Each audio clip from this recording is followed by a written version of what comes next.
सहारनपुर के गांव के बीच में एक चबूतरे पर बैठी है एक पत्थर का भैंसा।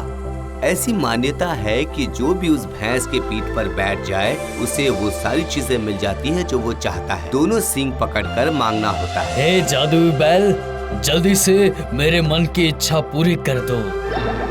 अच्छा दादाजी, क्या आपको पता है ये जादुई बैल हमारे गांव में कैसे आया? बताइए ना, जल्दी जल्दी। ये बहुत दिन पहले की बात है, जहाँ था एक जादुई भैंसा।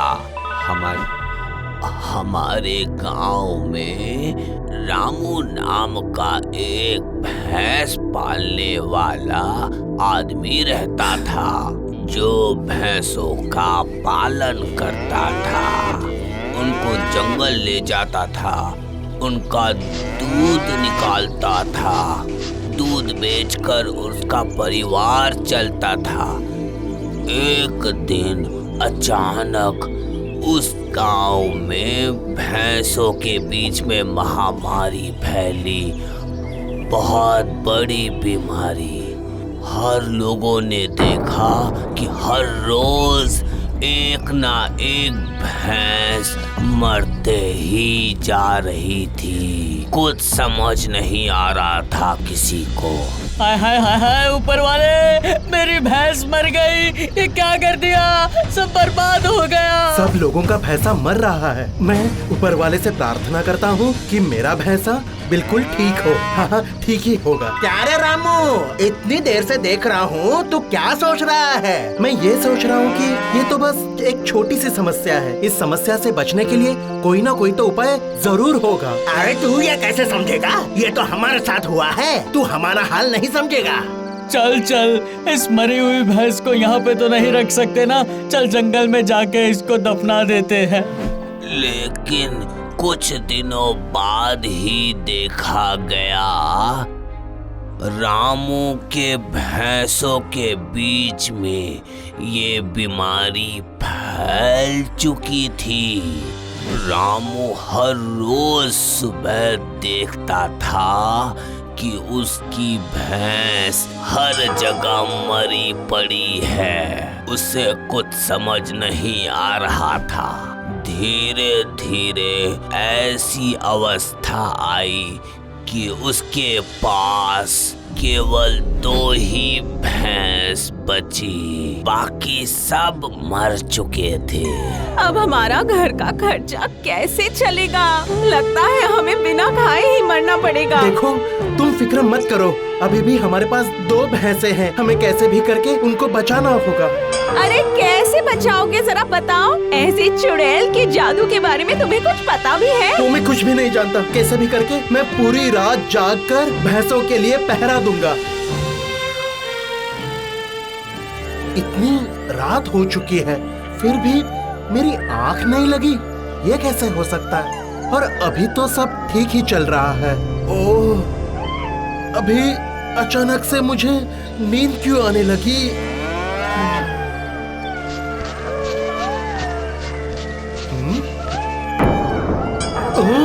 अरे अरे, वो वहाँ पर क्या है? ऐसा लगता है कोई तो जंगल में से भागकर मेरे भैंसे के पीठ के ऊपर बैठा है। अरे, ये तो एक राक्षसनी है। सर्वनाश, मैं बर्बाद हो गया। उसने उसको मार डाला। अरे अरे, अब मैं क्या करूं? सामने आते ही मैं, अरे बाप रे, ये क्या? वो तो उसको मारकर चली गई।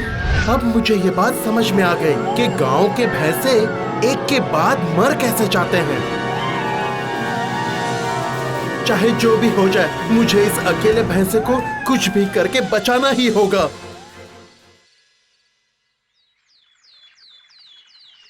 सुबह होते ही रामू निकल पड़ा अपनी खोज में। वो जा पहुंचा गांव से दूर एक घर में। उसने अपने गुरु को सारी बात बताई। आपने सब कुछ तो सुन लिया बाबा, अब मुझे कोई ना कोई तो उपाय बताओ कि कैसे मैं उस राक्षसनी से मेरे अकेले भैंसे को कैसे बचा सकता हूँ। ठीक है, मैं फूंक कर एक जादुई मंत्र देता तो वो तुम पढ़ लेना, ठीक है?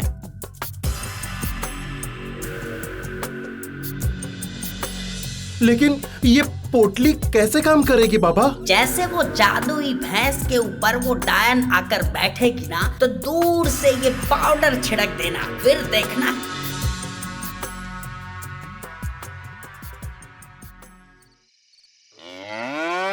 इस बार मैं एकदम तैयार हूँ। जैसे ही वो राक्षसिनी आ जाएगी, मैं ये पोटली खोलकर उसके सामने फेंक दूंगा। जैसा मैं सोच रहा हूँ वैसे ही हो जाए। लगता है वो राक्षसिनी आ गई। हाँ, आ गई वो। इस बार इसके कुछ करने से पहले मैं ए, छोड़ दे मेरे भैंसे को, भाग जा।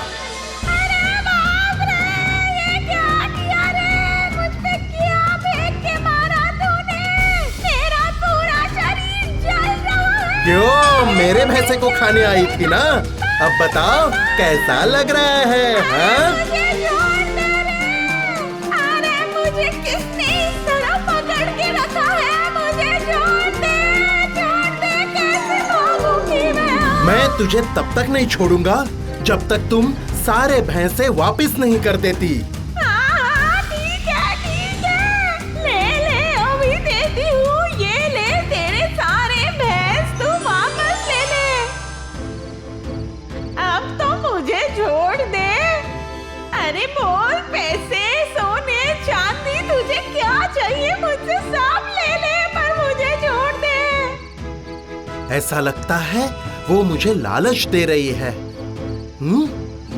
नहीं, मुझे इसके जाल में नहीं फंसना है। अरे क्या हुआ? जल्दी बोल, तुझे क्या चाहिए? अरे इस हाथ को पकड़ के क्यों रखा है? जल्दी बोल, तुझे ये सब देकर मैं चली जाऊंगी। मुझे छोड़ दे। उन सब से मेरा क्या लेना देना?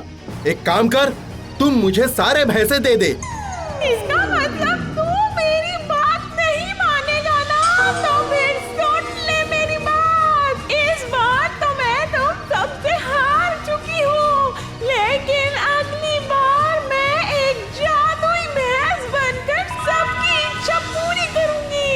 और तब अगर मुझसे किसी ने भी कुछ भी मांगा, जैसे रुपए, पैसे, सोना, चांदी या कुछ भी, उसी दिन मैं श्राप से मुक्त हो जाऊंगी और फिर मैं तुम सबको नहीं छोड़ूंगी।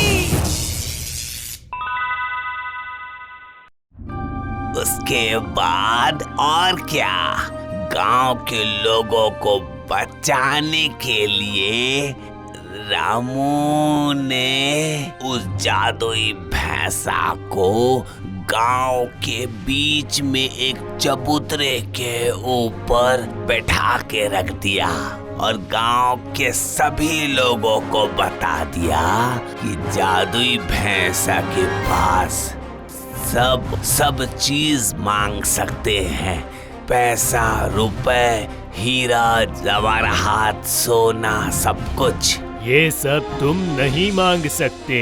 अरे वाह, ये तो बहुत ही बढ़िया है। लेकिन आपको ये सब बातें कैसे पता? क्या बच्चों, ये बूढ़ा कुछ भी बोलेगा और आप उसकी बात का विश्वास कर लोगे? हाँ? नहीं बेटे, ये एकदम सही घटना है। गांव के सभी लोग इस बात पर विश्वास करते हैं। गांव के लोग अगर बुद्धू है तो उसमें मेरा क्या दोष है, बताइए मुझे। मेरा नाम रमेश है और गांव का मुखिया मेरा मामा है और मैं शहर में रहता हूँ।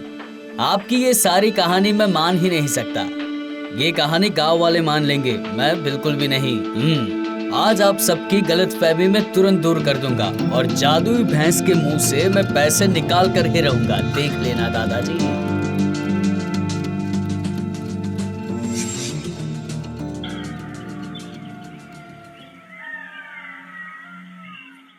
तुम मेरी मन की इच्छा पूरी कर दो भैंस। ओ भैंस, तुम मेरे मन की इच्छा पूरी कर दो भैंस। ओ भैंस, मुझे दो, मुझे पैसे दो। तुम सुन रही हो भैंस? मुझे पैसे दो, जल्दी से मुझे सारे पैसे दो।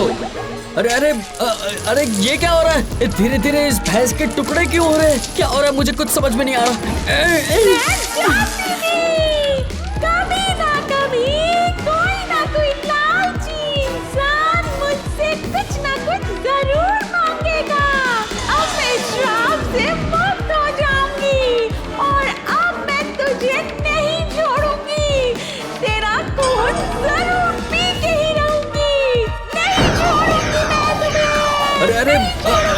ये क्या हो रहा है? क्या हो रहा है? मुझे कुछ समझ में नहीं आ रहा।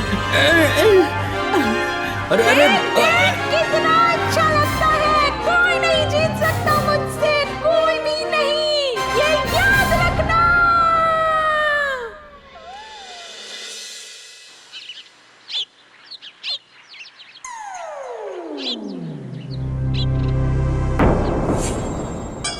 अरे रात को ये क्या हुआ था?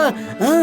जादू की मूर्ति ऐसे टूट कैसे गई वो पता नहीं चल रहा मुझे, और साथ में गायब भी हो गई। और उसकी जगह पे पड़ा है वो सोमू का लड़का। लेकिन ये लड़का भैंस के पास क्या कर रहा था? हो गया ना वही, मैंने बहुत मना किया था, कोई लालच नहीं करना। गांव के सभी लोग समझ चुके थे, लेकिन इसे समझ नहीं आई, इसीलिए इसे ये भुगतना पड़ा और इसीलिए जादुई भैंसा आजाद हो गई। अच्छा, तो वो रामू आप ही हैं? ये कहानी बाद में बताऊंगा। ये कहानी यही खत्म हुई और चुड़ैल भी भाग गई।